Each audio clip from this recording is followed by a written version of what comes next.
Ya, aku matiin komen di Igoi buat share chart. Hahaha. Dia bilang paning nggak guys. Pamer cuan dulu, M-Trade. Pamer cuan terus. Iya dong, pamer cuan ini kinerja bersama. Jadi harus dirayakan bersama, bukan kinerjanya Ellen seorang gitu. Nih, 55%. Oke, yuk kita mulai dari IHSG ya. Sudah cukup pamer-pamernya. Nanti yang nggak dapat cuan segitu bisa gemes. Aku kasih tahu juga nanti gimana tipsnya kalau nggak punya saham yang lagi naik, yang padahal teman-teman kita punya misalnya gitu ya. Oke, terus ini aku mau share dulu di Bursa Amerika, dari Bursa Amerika dan juga dari Indonesia gimana. Ini Dow Jones seperti yang aku bilang sempat turun beberapa hari terakhir. Chartnya ada di Igoi say, yang ada di TokTok, yang ada di YT. I'm so sorry. Thank you giftnya yang di TokTok. Oke, terus Dow Jones ini udah sempat ngelewatin all time high-nya dia sebelumnya, sekitaran level 41.376-an, belok dikit ke atas, terus belok dikit ke bawah. Nasdaq juga belum sempat mencapai tertingginya, S&P 500 juga belum sempat. Ini aku sudah sempat bahas kemarin, belum mencapai level tertingginya. Nah, sedangkan di Indonesia ini sudah naik sampai kemana-mana. Jangan kagum dulu karena ini semuanya adalah brand effect. Nah, meskipun brand kemarin naik sampai setinggi itu, aku memilih untuk berhati-hati atau waspada karena sudah melihat ada tanda distribusi. Ya, saya nggak peduli dia mau naik terus, likuiditasnya kecil dan kita harus perlu berhati-hati. Aku masih di situ. Nah, terus aku mau run through dikit soal market ya. Dari tahun 2020 sampai sekarang ini apa yang terjadi. Ya, mungkin banyak yang baru bergabung dengan live aku, terus bingung kenapa sih kita peduliin banget dengan suku bunga The Fed. Ya, The Fed mau turunin suku bunga tuh kenapa kita peduli banget gitu. Nah, yang pertama aku cerita dulu ketika pandemi 2020 kemarin. Pas pandemi 2020 kemarin itu,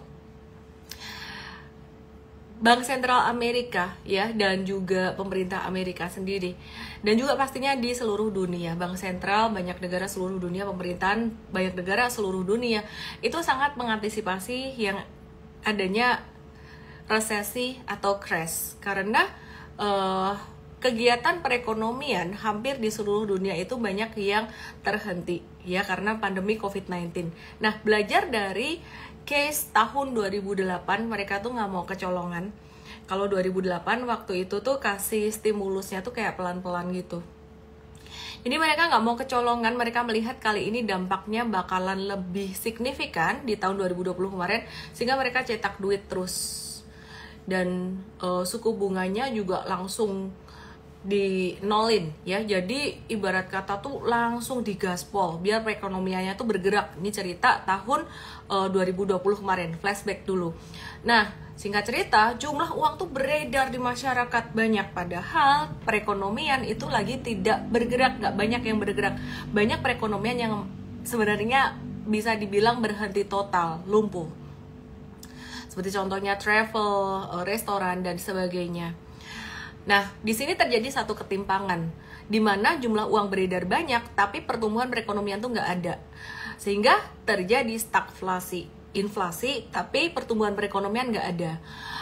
Terus, yang terjadi, uang-uang ini, kelebihan likuiditas atau kelebihan uang ini dipakai buat apa oleh masyarakat? Kalau kalian ingat tahun 2020 sampai 2021 pasar saham naik tinggi.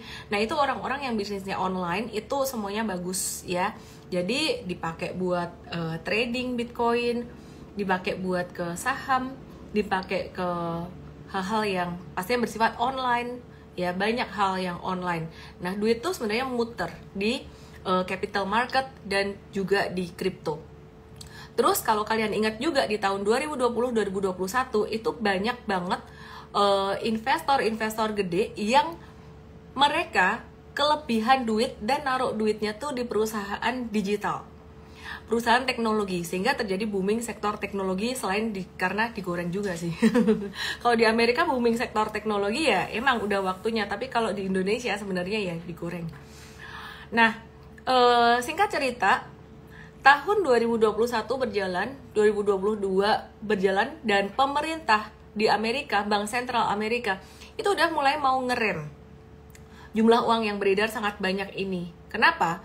Karena inflasinya jadi sangat tinggi sekali, tidak disertai dengan pertumbuhan ekonomi. Maka dari itu suku bunganya dinaikin. Yang tadinya digaspol, sekarang ngeremnya tuh kayak ngerem di rempol, set gitu loh. Remnya tuh ditarik di rem di rempol. Sehingga waktu itu 2023 di kuartal ketiga keempat banyak sekali berita kekhawatiran akan terjadi resesi. Aku flashback dulu ya, jadi akan terjadi resesi. Wah, pada ketakutan semua. Ketakutan prediksi tentang resesi ini sebenarnya mendasar. Tapi kalau takut tentang resesi sebenarnya nggak perlu. Karena apa? Karena justru kalau misalkan pasar saham turun itu menjadi kesempatan buat teman-teman yang investasi. Waktu itu di 2023 kita ada bikin program baru yang namanya MVest. Selain M-Trade yang kita udah ada dari 2019, kita MVest bikin program baru di situ, dan sampai hari ini udah jalan setahun lebih. Kita sangat bersyukur program MVest kita membuahkan hasil yang sangat luar biasa. Ya, jadi cuannya itu bahkan ada yang mencapai 3 digit, salah satunya saham Asus, S Hardware itu sempat mencapai 80%, bahkan pernah mencapai 100%-an lebih cuannya investors. Ini pastinya bervariasi ya, kan masuknya beda-beda teman-teman. Oke, singkat cerita, The Fed mulai mau nurunin suku bunga. Jadi sorry kalau kalian yang udah pinter, yang udah ngerti, aku harus flashback dulu buat teman-teman yang masih pemula, yang belum ngerti gitu. The Fed mau menormalkan kondisi perekonomian lagi, jadi biar balance. Tadi digas, terus remnya kayaknya udah cukup nih, udah mulai melambat. Sekarang mereka mulai ngegas lagi pelan-pelan dengan cara suku bunganya diturunin pelan-pelan. Nah, dengan demikian perekonomian akan bergerak lagi dan itu menjadi positif buat pasar saham. Semoga bisa dipahami. Saya nanya di chat room apakah kalian paham dengan penjelasan ini, dan turunnya suku bunga menjadi sentimen yang positif selama turunnya suku bunga ini enggak kebablasan. Kalau turunnya 25 basis point, oke. Kalau turunnya sampai 50-75 basis point, itu kita perlu waspada dengan kondisi perekonomian yang kurang oke. Nah, ini ada yang bilang Indonesia tetap aman walaupun di mana-mana berita resesi. Sebenarnya Indonesia ini slow down. Jumlah kalangan masyarakat ekonomi menengahnya tuh sangat turun sekali. Tapi Indonesia diselamatkan dengan kondisi demografis Indonesia yang jumlah penduduknya banyak, dan 50% gross domestic product Indonesia disumbang dari belanja dalam negerinya dia. Nah, dalam jangka panjang ini arahnya kemana? Dalam jangka panjang arahnya semoga bisa soft landing terus seperti saat ini, soft landing dengan baik. Kalau sampai ekonominya terjadi resesi yang parah, The Fed turunin suku bunganya 50-75 basis point, itu ada kemungkinan sedikit hard landing. Either way, soft landing, hard landing, dua-duanya peluang buat kita. Kalau saham naik, peluang buat trader. Kalau saham turun, peluang buat investor. Oke ya? Oke, aku mau lanjutkan bahas chart-chart saham-saham. Jadi buat kalian yang ada di TokTok, buat kalian yang ada di YT, yuk kita ke Igoy untuk lihat chartnya. Ini udah tanggal 10 September. Cara screening saham di M-Trade ada bahas di M-Trade Academy. Oke. IHSG, gak usah dipusingin. IHSG ini udah kayak sekitar berapa persen ya? Ini kepengaruh oleh geraknya beberapa saham yang tidak liquid. Ya, brand TPIA kayak gitu-gitu. Bayan Resources. Ya, anyway, aku skip aja dulu. Aku bahas dari big banks. BCA masih sama with handle dan tidak ada perubahan di sini. Kalau kamu mau DCA nggak apa-apa, kalau kamu mau ngehold nggak apa-apa, kalau kamu mau lamsam kayaknya jangan dulu. Kumpulin duitmu, nunggu crash baru masuk, tunggu BCA jatuh 10%-an masuk lamsam. Sementara ini DCA aja dikit-dikit, dan BRI kalau mau lamsam masih dikasih kesempatan. Ini ngetem lama banget di 5250. Ini sedikit di atas harga wajar, sedikit mahal ya secara valuasi, tapi nggak sampai mahal banget gimana. I think ini kesempatan terakhir nunggu kalian buat yang mau investasi jangka panjang dan belum masuk. Nggak aku apa-apain di sini. Terus BMRI juga tidak ada yang signifikan perubahan, tidak ada perubahan signifikan dengan BMRI, di mana valuasinya masih tinggi. Valuasi tinggi bukan berarti tidak bisa naik, masih tetap bisa naik BMRI dan BBCA ini. Cuman Intinya kamu jangan lamsam, jangan beli banyak di sini. Aku nggak nyaman, valuasinya udah tinggi, ya. Jadi kalau mau lamsam sama kayak BCA, tunggu dia jatuh dulu. Nah, BNI kemarin naik signifikan. Ini kalau buat yang trading hari ini udah mulai profit taking, tapi kalau buat yang investing, kamu pastinya ngehold aja, nggak ada profit takingan buat yang investing. Justru sekarang masih masa ngehold. Nah, aku mau update sedikit untuk beberapa, sebelum saya bahas sektor retail ya. Hari ini kita akan banyak bahas sektor retail. Aku akan update dikit untuk saham yang lainnya. Ini BNGA. Aku jarang bahas kinerjanya Mvest Academy. BNGA ini sejak direview by dari Mvest hingga puncaknya di April kemarin itu sempat cuannya sekitar up to itu tidak semuanya, berarti 99%-an. Kalau sampai sekarang dari level buy bottomnya kita itu udah sekitaran 74%-an. Pastinya various banget kalau investing. Nah, pertanyaannya kalau buat trading gimana untuk BNGA ini? Teman-teman yang di TokTok yang di YT boleh ke Igoy. Ini bukan trading recommendation. Aku cuma mau bahas secara teknikal dan fundamentalnya. Kalau teknikalnya BNGA ini dia breakout dari level 1900, ya, breakout dari level 1900 hari ini dengan volume transaksi besar. BNGA bakalan bisa naik sampai ke level 2000 di dalam jangka pendek ini, dan bakalan bisa menguat sampai level berapa? 2200. Disclaimer on, kemungkinan tercapai sekitaran di bulan ini. Sebenarnya saya mikir dulu, ngitung dulu, paling telat Desember. Disclaimer juga dalam 3 bulan lah ya. Aku nggak mau kasih ini terlalu cepat gitu, karena kemungkinan akan ada sideways-nya juga. Jadi kalau ditanya BNGA projection sampai Desember nanti berapa, saya ngelihat sekitaran 2200 bisa tercapai, lebih tinggi bisa juga tidak tercapai ya. Jadi aku ngomong dulu apa adanya supaya tidak FOMO. Nah, untuk BNGA sendiri ini secara fundamentally juga bagus. Dia itu meraih rating AAA dari Pevindo ya. Jadi outlook-nya juga stabil, dan kita ngelihat secara semester 1 kemarin BNGA atau Bank CIMB Niaga ini mencatatkan laba bersih naik 5,38% secara tahunan, pendapatan bersih, bunga bersih dan juga margin bunga bersihnya itu naik 4,21%. Terus pendapatan lainnya itu naik signifikan, dan kerugian penurunan aset itu berkurang sekitar 42,40%. Jadi intinya BNGA itu masih menarik. Oke, terus aku mau kasih tahu teman-teman yang di TokTok yang di YT bisa ke Igoy untuk bisa lihat chartnya ya teman-teman ya.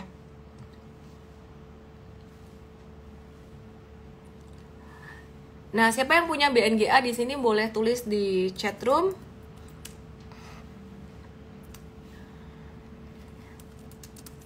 Ada satu saham yang bentuknya mirip banget sama kayak BNGA, BBTN ya. Ini belakangan juga udah mulai uptrend dan belum breakout, jadi kita lagi watch buat saham ini. Resistance-nya di 1435, naik dari 1435 dia potensi menuju 1515.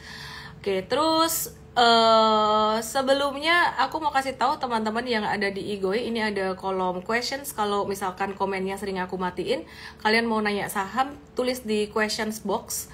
Terus like pertanyaan teman kalian yang kalian suka, sehingga pertanyaan itu muncul di atas. Yang pertanyaan muncul di atas aku akan bahas dulu gitu. Oke, terus yang di TokTok yang di YT boleh ke Igoy yuk untuk lihat chartnya di sini.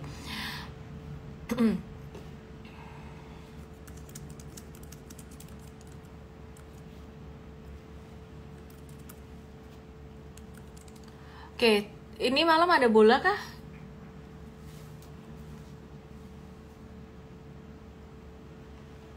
Aku mau bahas saham retail, tapi dikit aku update dulu buat propertinya. Saham properti Asri di Mtrade ini udah cuannya 76 sampai 79%. Udah waspada profit taking banget, nget ya, udah waspada profit taking banget, jangan dikejar. Pani udah sekitaran berapa tadi? 50-an persen. Buat yang nggak punya, nggak apa-apa, nggak usah pusing. Semua ada bagian cuannya sendiri-sendiri. 54%, ya ada bola, oke. Ya, jadi ini juga udah jangan dikejar, tunggu sideways-nya aja. Oke, aku mau bahas saham tower dulu ya, tower ya. Asri boleh average down nggak? Di berapa? Jangan.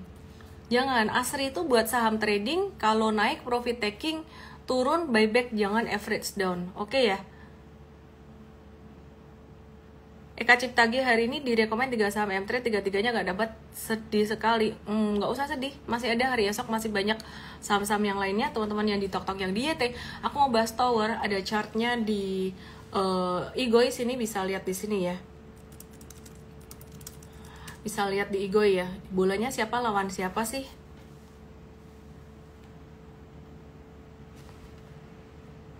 Mapi gimana? Ntar aku akan bahas Unilever kapan naik. nanti ya. Oke, aku mau bahas tower dulu. Ada kabar bagus, siapa yang punya tower di sini tulis TOWR. Ya, lihat di Igoi. Ada chartnya di sini. Di Tok di nggak bisa lihat chart. Oke, ini perhatikan di sini. Aussie versus Indo. Oh ya, semoga menang ya Indo ya. Oke, ini 840 breakout hari ini. Ini breakoutnya cakep. Kenapa? Karena sideways-nya dia lumayan dari 1 Agustus kemarin sampai sekarang. Terus breakout dari 840 menuju, aku update resistance-nya dia bisa potensially menuju ke 940 dalam rentang waktu, disclaimer ya pastinya ya, kurang dari 1 bulan di sini ya. Jadi ini TOWR menarik sih, stop loss-nya bisa dinaikin sampai stop loss sekitaran 815 atau 805 kali ya. Karena kalau stop loss-nya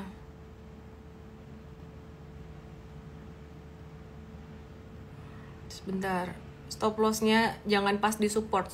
Stop loss gampang kena, kesentuh terus mantul lagi tuh kalau dia kena support. Chartnya di Igoi. Oke, terus kemudian what to do dengan tower kalau mau buy ya, nunggu dekat 840 deh ya. Dekat 840 atau 855 gitu.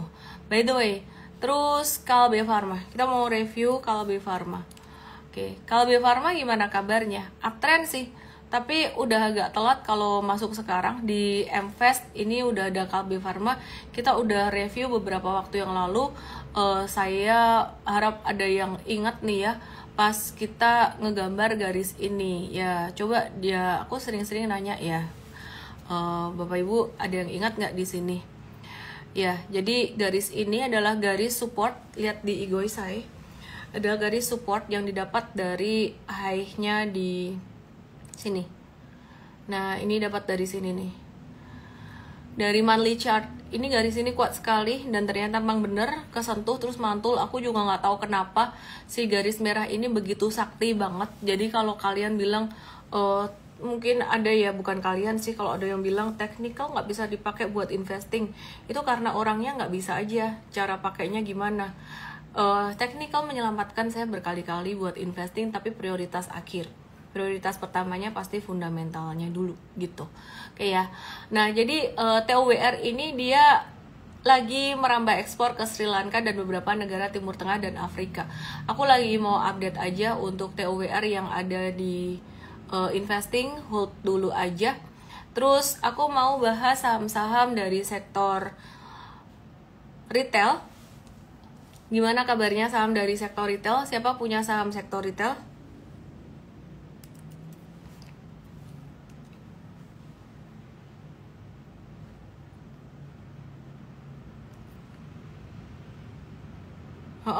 KLBF tadi udah bahas tower, udah. Terus habis itu bahas KLBF.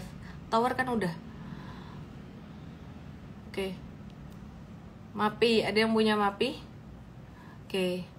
Mapi ini aku udah menunggu nggak ada 1 bulan sih, tapi adalah lumayan nunggu Mapi. Jadi aku kasih lihat chartnya ya. Ini di sini nih stage berapa? Di bawah garis 1530. Di sini nih stage berapa? Coba ditulis di chat room, di Tok di YT, kamu nggak bisa lihat. Kamu lihat di Igoi aja.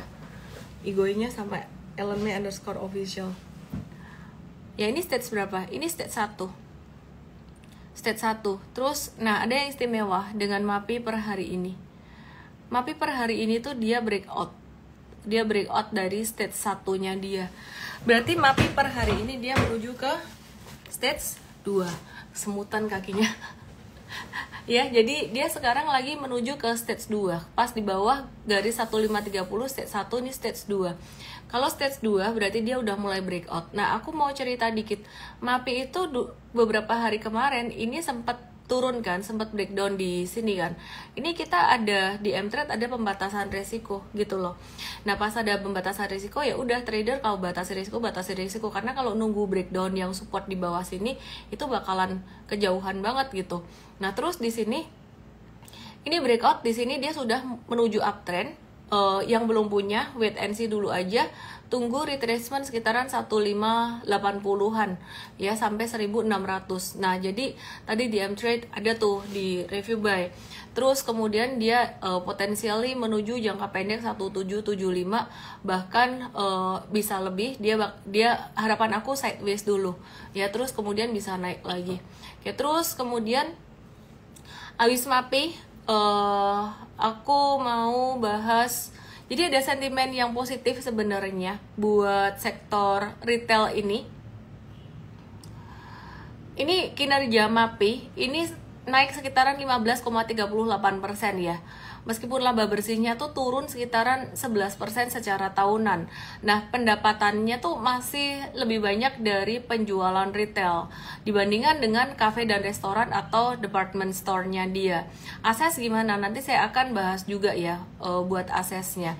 Ini ada sentimen positif untuk sektor retail.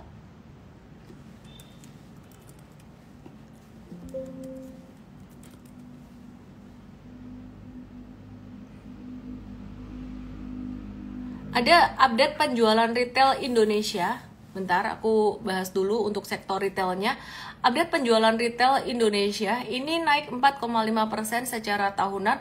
Aku coba mau kasih lihat kalian chartnya untuk chart penjualan sektor retail.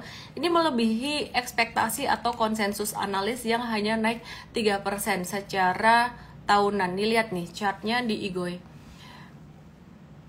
Nah, nih ya. Perhatiin ini chartnya, ini di Juli 2024 dia naik 4,5%, padahal ekspektasi analis itu cuma 3%-an doang ya. Jadi ya anyway,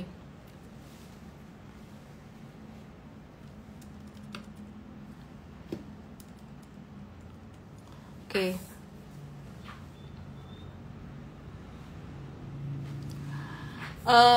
Itu jadi hal yang bagus sekali. Terus yang bakalan kedampak positif apa aja dan memang udah naik, ada saham Akses, Era, dan juga MAPI. Nah, Akses ini yang kita mesti highlight, dia ada rebranding mulai awal 2025. Sentimen positif dan sekaligus negatif. Sentimen positif karena dia bakalan menghemat biaya royalty ya ke brand S Hardware itu sendiri. Tapi sentimen negatif karena rebranding ini ya, rebranding itu menurutku nggak mudah gitu loh. Tapi kalau dia berhasil ya itu akan jadi satu hal yang sangat bagus sekali. Jadi kita lihat aja nanti. Kemudian yang kedua, Era, ini ada rilis iPhone 16 per hari ini, dan MAPI segmen FMB-nya tuh berpotensi membaik karena Starbucks udah keluar dari daftar produk yang dianggap terafiliasi dengan Israel atau keluar dari daftar boykot, kira-kira kayak gitu. Nah, ini MAPI jadi baru masih di awal-awal rally-nya lah, baru di awal. Disclaimer buat teman-teman yang belum terbiasa trading, belum pernah belajar trading saham, sebaiknya watch dulu aja, dan yang mau belajar investing bisa ke Investstart, daftarnya di emvst.id/LIVE. Acaranya tanggal 21 September jam 10 ya. Gratis tapi terbatas.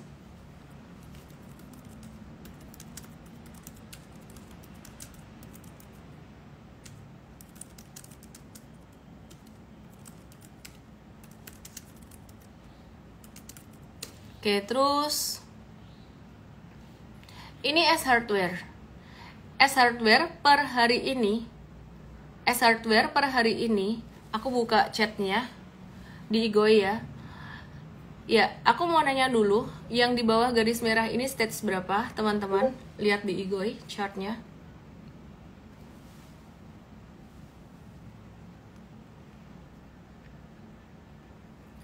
Stage berapa ini di bawah garis merah ini? Stage berapa? Coba jawab.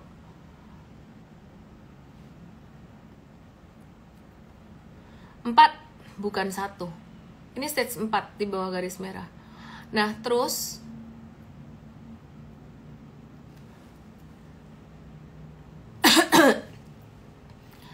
di garis biru ini, di bawah garis biru, ini stage berapa? Masa stage 5? Gak ada stage 5, Romero Andre. Lucu juga kamu ya. Ini 1. Jadi yang di bawah merah ini 4, yang di bawah biru, di bawah ini 1. Nah, sekarang dia mulai masuk ke stage 2. Bedanya apa sama si MAPI? Coba perhatikan baik-baik. Saya akan compare atas bawah. Aku coba compare atas bawah ya. Oke. Lucu kan anakku kan? Oke. Di Igo ya, kalian bisa lihat chartnya di Igo ya saya. Di YT sama di TokTok nggak bisa lihat chart. Oke ya. Romero Andre ini kayaknya ini memang lucu, kalau komen lucu, kalian semua lucu-lucu ya, menghibur. Makanya kadang kalau komennya saya matiin tuh saya kangen juga sama kalian. Oke, perhatiin ini. Mitra di Perkasa sama S Hardware. Aku kasih highlight deh, highlighter. Aku highlight. Nah, S Hardware itu sideways-nya tuh cuman segini tok dari Agustus. Sedangkan MAPI sideways-nya tuh panjang dari April. Akumulasinya tuh dari April. Terus coba chartnya buram, internetmu say. Sideways-nya pendek, MAPA. Aku bandingin ASEA sama MAPI aja. MAPA liquid nggak sih? Kayaknya nggak liquid deh. Coba ngeliat di Igoi say yang ada di TokTok yang di YT. Oke. MAPI sideways lebih panjang. Ini Bunda Hilsa 3. Pinter Bunda. Lebih kuat breakout-nya. Teorinya gitu ya, logikanya gitu. Tapi kita tetap harus siap-siap stop loss. Jadi gini, bedanya kalau yang sideways-nya pendek, itu dia naiknya bisa lebih cepat. Tapi turunnya juga lebih cepat. Nah, kalau sideways-nya panjang, dia itu naiknya, dia akan lebih steady. Sebenarnya kata kuncinya bukan lebih kencang, tapi dia akan lebih steady. Steady itu long termnya, uptrendnya tuh akan lebih jangka panjang gitu loh, ya. Nah, jadi lebih akan panjang. Kenapa? Logikanya nih ya. Ini big money-nya ngumpulin aset cuman sebentar doang. Nah, yang ngumpulin MAPI ini lama, ngumpulinnya tuh lama. Tadi ada yang nanya, loh, emangnya sideways itu jadi tanda-tanda akumulasi ya kalau gitu? Tergantung, sideways itu bisa jadi tanda akumulasi, bisa jadi tanda apa? Distribusi. Kalau sideways-nya itu dengan volume transaksi hijaunya tinggi, nah ini edukasi loh. Itu tanda akumulasi. Tapi kalau merahnya lebih besar meskipun dia di bawah, ini tanda distribusi. Ini saya bersaing dengan sepak bola nih kayaknya nih. Perhatikan gudang garam ya. Oke, kalian yang di TokTok yang di YT boleh lihat di sini. Aku ada share chart MAPI dan gudang garam. Nah, perhatikan di sini MAPI itu hijaunya tuh tinggi. Tapi kalau gudang garam, ya aku matiin komennya deh. Ya. Ini gudang garam ya. Dia tuh merahnya yang tebel, merahnya yang tinggi. Ini ketutupan panah-panah ini ya. Jadi ini merahnya yang tebel pas sideways di sini. Jadi ini masih distribusi. Belakangan gudang garam ini kan udah mulai naik, tapi naiknya tuh tidak sekuat waktu distribusi kemarin. Jadi we have still need to be very careful di sini di gudang garam ini. Nah, ini aku suka MAPI ini. Makanya beberapa waktu kemarin tuh aku kan ada nyicil. Disclaimer gengs, kalau aku bilang suka tuh jangan kalian langsung, misalkan suka nih, my personal opinion keluar gitu. Jadi lebih bagus di M-Trade itu lebih objektif ya. Jadi tidak ada my personal opinion. Bagus gak sih kalau ada personal opinion misalnya gitu. Kalau misalkan saya konsentrasi di beberapa saham tertentu, plus minus ya. Di level saya ini saya sudah mengkondisikan, sudah tahu konsekuensinya kalau saya konsentrasi di saham-saham tertentu tuh konsekuensinya apa? Konsekuensinya mungkin modal, ya namanya konsentrasi itu kan modalmu tuh dipakai untuk saham yang pilihan sahamnya dikit tapi banyak. Nah itu sebenarnya yang bikin kaya, tapi bikin bangkrut juga kalau kamu nggak ngerti caranya ya. Jadi aku udah milih saham yang aku masuk lebih banyak. Nah adalah saham-saham tertentu lah, biar nggak dipentung bede di sini. Ya terus aku masuk gitu. Terus konsekuensinya apa? Konsekuensinya berarti pilihan sahamku tidak bisa terlalu banyak. Aku nggak punya ASRI, padahal di Mtrade ASRI-nya cuan 70%. Nah, teman-teman yang masih pemula itu pasti gemes, banyak yang gemes kayak gue nggak dapet saham yang naik, kenapa saham yang saya beli masih ngetem aja, atau mungkin ada yang kena stop loss. Ya itu resikonya kalau konsentrasi, pilihan sahammu dikit. Tapi kalau pilihan sahammu banyak, diverse, misalkan kamu 10%, jadi atau mungkin 20%, jadi pilihan sahamnya tuh 5-10 saham gitu. Di Mtrade kamu bisa dapat banyak saham, dan ini secara statistik banyak cuannya gitu loh. Jadi kamu bisa dapetin, kalau kamu nggak dapat Toba nih, Toba tuh kita cuan 30% jangka menengah. Kalau kamu nggak dapat Toba, kamu dapat Saratoga. Nih anggap aja 10 pilihan saham, cuan 24%. Kamu nggak dapat Saratoga, kamu cuan Kalbe Pharma 1-5% doang, tipis. Jadi pilihan, ngerti kan ya, diversifikasi itu keuntungannya tuh kamu bisa cobain banyak macam-macam. Nih BNI cuman cuan tipis banget nih, ESA cuan tipis juga, tapi Saratoga, Toba ini tebel 30%, 24%-an gitu. Terus ya anyway, kita anggap aja 10 saham, 1, 2, 3, 4, 5, 6, 7, 8, 9, 10. 2 kena stop loss, mungkin 2 atau 3 kena stop loss, 2 mungkin 3 atau 4 kena stop loss, sekitaran 6 atau 7 itu cuan, dan bahkan ada yang cuannya tebel kayak gini. Nah itu kalau kamu diversifikasi, bisa nyobain banyak, kamu bisa dapetin banyak. Atau mungkin kamu ada dapat saham ASRI juga, kita yang cuan banyak justru malah belum dijual. Ada dapat ASRI, kamu bisa dapat ASRI, cuannya 70%, kamu bisa dapat PANI. Tapi kalau kamu memutuskan konsentrasi, pilih di portfolio 2 atau 3 saham aja, siap-siap tuh gitu loh, gemes nggak bisa dapat saham yang lainnya. Biasanya orang yang sudah memutuskan konsentrasi itu sebaiknya orang yang udah benar-benar paham dengan ilmu, jadi udah mantep banget, sehingga kalau saham yang lainnya naik dia tuh nggak gampang panasan. Kira-kira kayak gitu. Terus aku mau bahas S Hardware. S Hardware saat ini valuasinya udah nggak murah lagi. Jadi secara fundamental S Hardware ini sebenarnya bagus, tapi valuasinya udah nggak murah lagi. Kita masuk S Hardware itu, kalau kalian perhatikan di chart monthly, MFAST masuk S Hardware itu di bottom pada tahun 2023 kemarin. Tahun itu 2023 S Hardware ini benar-benar jadi kayak apa ya, saham yang orang tuh nggak mau banget masuk. Tapi Warren Buffett bilang, be fearful when others are greedy and be greedy when others are fearful. Nah, pas Januari 2023 waktu itu saya banyak nyanyinya lagunya kalau lagi live itu lagu investing.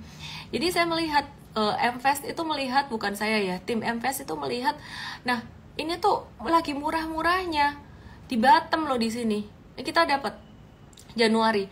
Ternyata tidak sempurna lah, masih turun 14%. Ini kan enak ya, kelihatan langsung naik di monthly chart. Ini aku ceritain berkali-kali supaya Bapak Ibu tuh nangkep apa yang menjadi tantangan investor. Nah, perhatikan di sini. Ini ya, ini zigzag kayak gini, ini naik turun 14% tuh berkali-kali. Jadi seorang investor itu harus paham banget mindset investing itu gimana. Kita kasih tahu hold, buy, hold di sini. Nah, di sini tinggal nge-hold nih.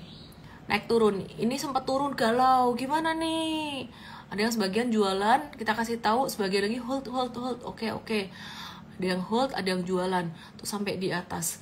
Anyway, cuannya sekitaran 70-80%, bahkan di sini sempat mencapai 100%. Oke, yang aku mau sampaikan garis besarnya yang sangat penting sekali. Ini edukasi, jadi jangan leave hanya karena saya lagi nggak bahas saham tertentu. Kemarin waktu seminar, waktu webinar, aku lupa webinar apa, kayaknya pas lagi Mtrade start, Sabtu kemarin tuh ada yang nanya gini, masuk ke question box nanya gini, berarti investing sama trading itu intinya cuman beda rentang waktu aja kan? Enggak, bukan cuman beda rentang waktu, Bahaya banget kalau cuman mindsetnya beda rentang waktu.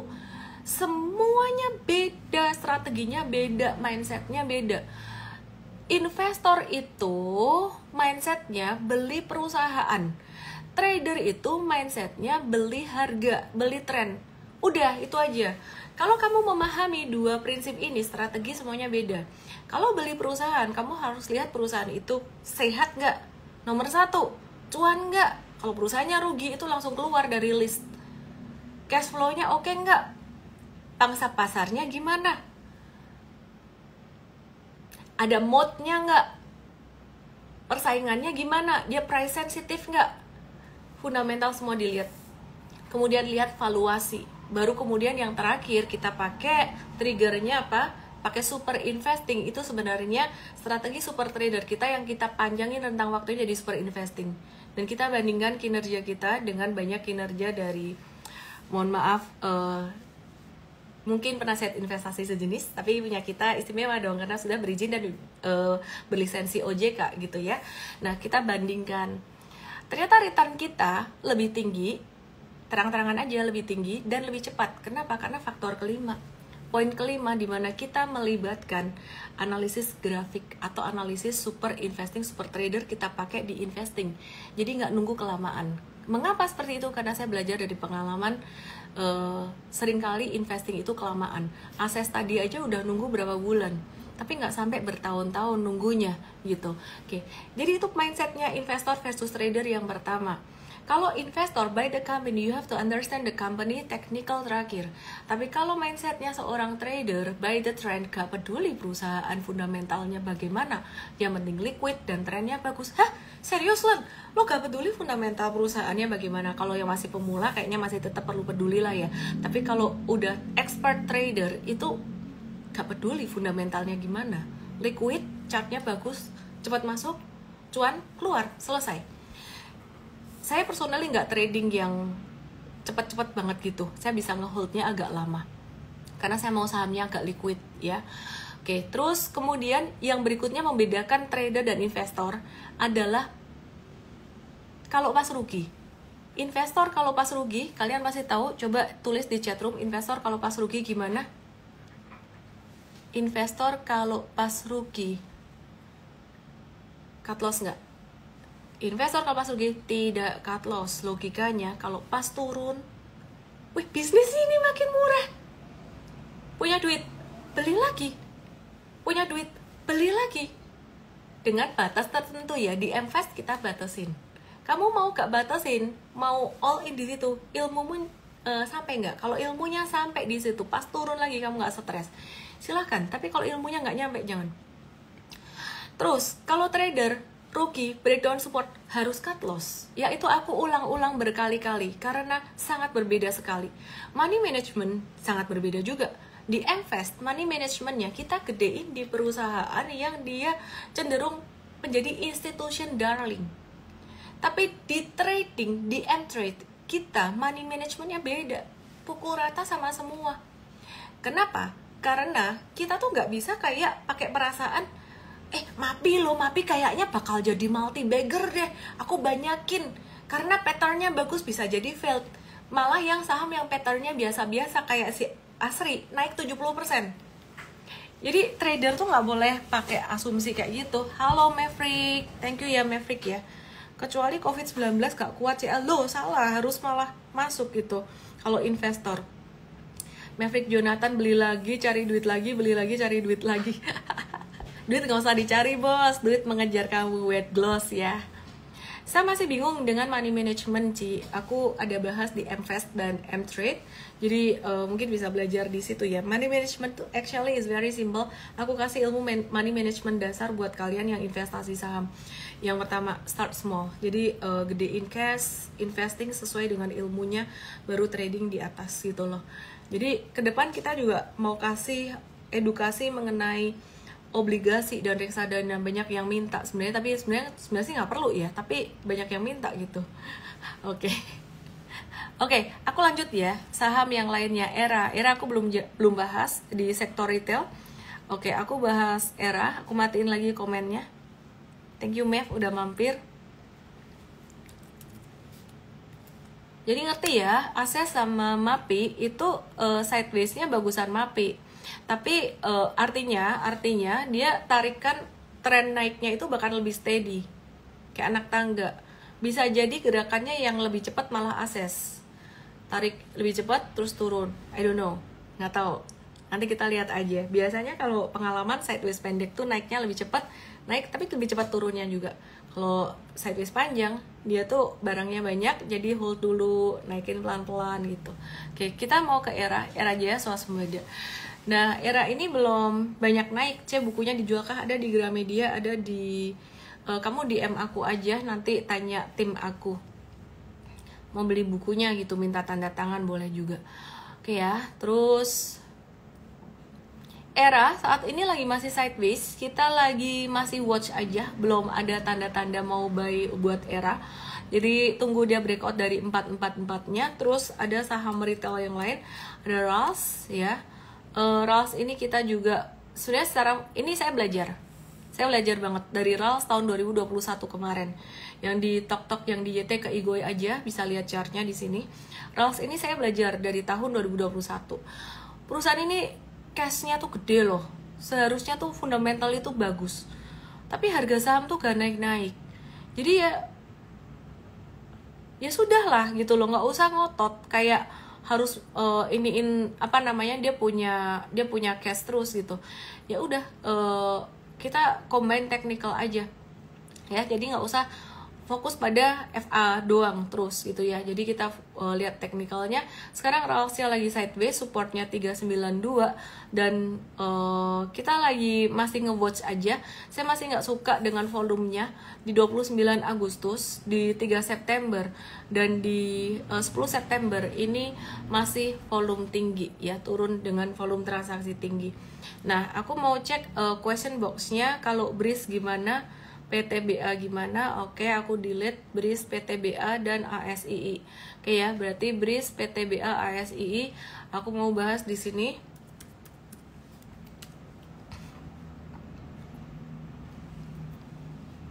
Buat investing, seingat aku nih udah nggak murah lagi, tapi masih tetap bisa naik ya. Jadi jangan all in aja di sini.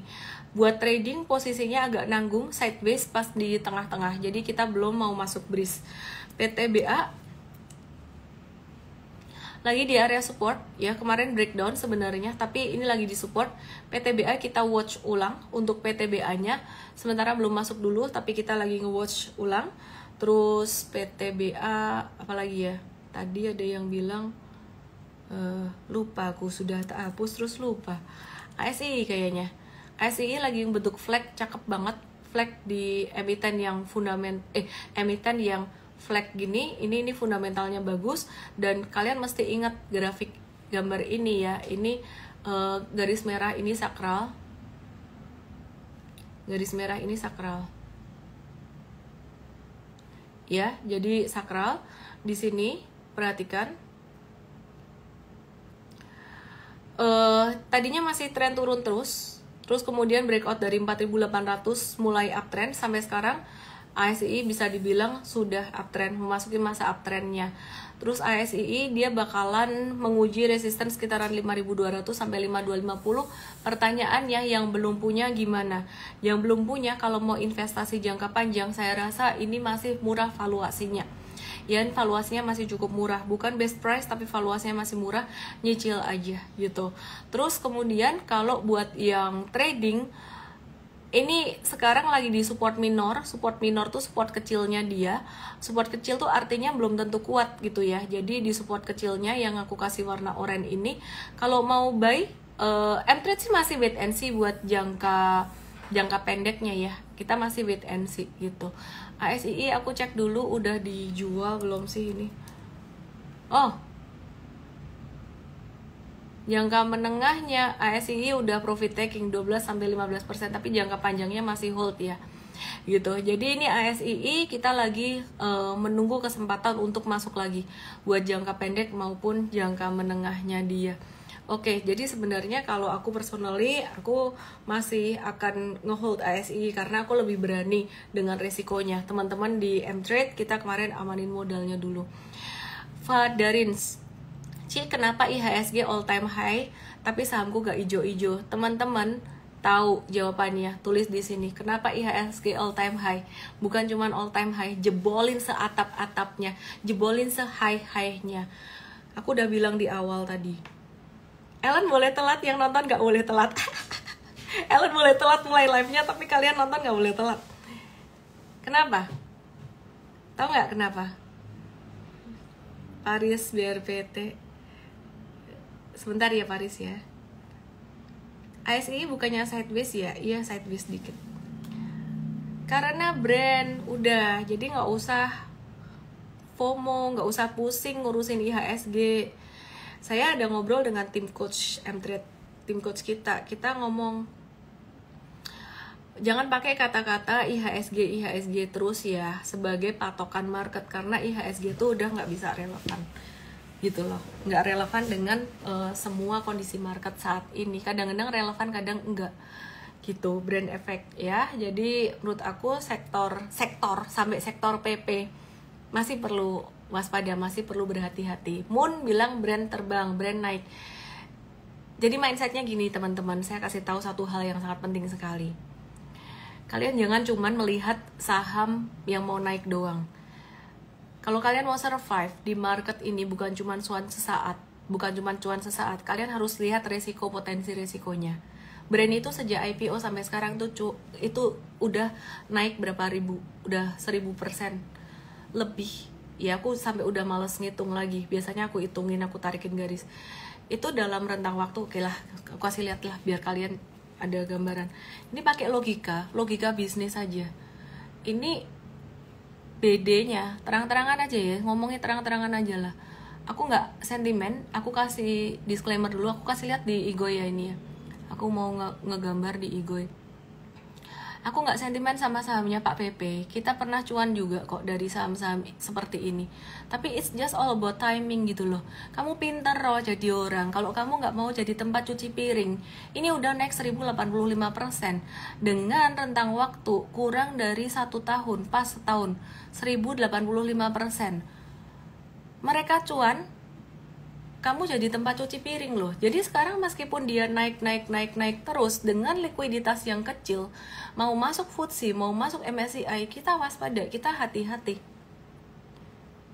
Cuan gimana ya?